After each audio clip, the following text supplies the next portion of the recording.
Every week we sit down with our customer service representatives and our sales staff and ask them what are the most unusual questions that we've heard from callers or inquiries to our company.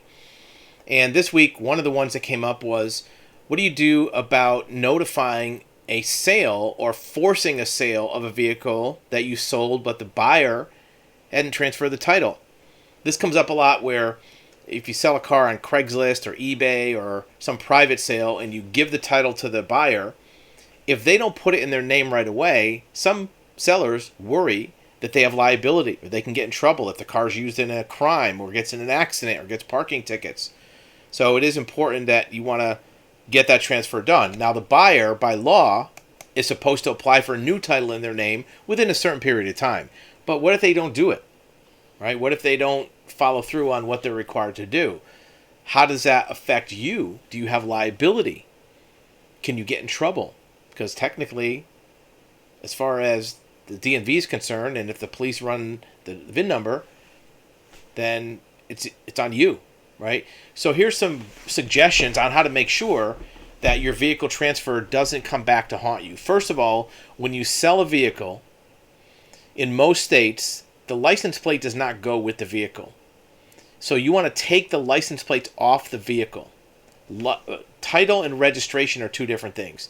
The title is the ownership. The registration or the license plate is what allows you to drive it. So if you're in a state that the license plates don't stay with the vehicle, make sure you take them off. Don't let the person just say, hey, I want to use it to drive home and I'll send them back to you. Because now you're giving that person your license plate to drive around with. If they get tickets, they go through red lights, they go through toll booths, the ticket's going to come back to you.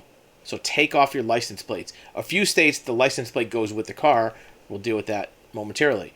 The second thing to do is make sure on the back of the title that you actually sign and put the name of the buyer. Don't sign an open title. A lot of times the buyer will say, well, I'll just sign it and I'll put the name in later because I might put it in somebody else's name. Don't sign an open title. Put the name of the buyer on that title. In fact, most states require that you do this. It'll say right on the title. You have to put the name. You can't sign it blank. In addition, look at the ID of the person that's buying it.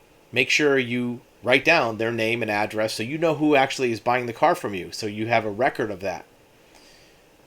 Prepare a bill of sale of the transfer. You sign it, have the buyer sign it. Keep a copy. Maybe make two. You keep one, they keep one. Or if you only make one, take a picture of it, make a photocopy, whatever you want to do. And make sure you have a copy of the front and back of your title. At the time of transfer, that's all you can do. License plate, bill of sale, copy the title, write down their ID. Now, once the sale is completed, you next want to go in your state and get a notice of sale or notice of transfer or affidavit of transfer. Here's an example of that form from the state of Missouri. Every state or most states have a form like this where you can submit this form to get the vehicle on notice that it's no longer yours. So, God forbid, anything happens with that vehicle, somebody uses it in a drive-by or a bank robbery, the police or the DMV is not going to come looking for you because they've already been made aware that the vehicle is not yours. So what it says right here is, if you sell or transfer a motor vehicle, you must submit this notice within 30 days. Well, guess what? In this state, it's required. Whether the buyer puts it in their name or not, as a seller, you're required to make a notification.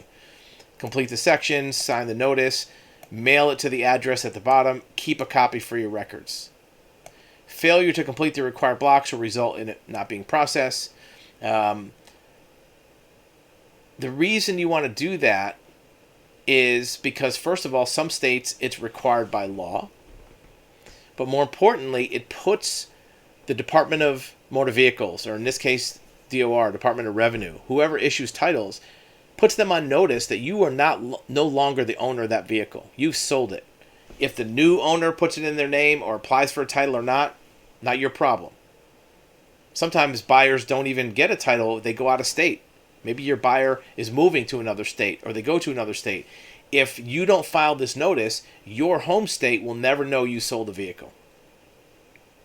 So find that notice of transfer. Make a copy of your bill of sale, submit that with it. If you can't find a form for your state, go down to the Department of Motor Vehicles in person. Don't try to do it by phone. Don't try to do it by email. Go in person with your photo ID, with the bill of sale, with your VIN number, and tell them, look, I sold this vehicle. How do I get out of my name? Because you want to avoid liability. If you're concerned about what your liability might be, you may want to contact an attorney. We can't give you legal advice or give you lawyer type instructions, but you do want to make sure that any vehicle ownership is disclaimed by you. Once you don't have control of the vehicle, you don't know where it's been, where it's going, what it's doing, what liability or cost it's incurring. So you want to make that notice public and put it with the DMV. That's the most common question for this week. Look for future videos and put your comments below if you have questions about unusual title scenarios that we can answer for you.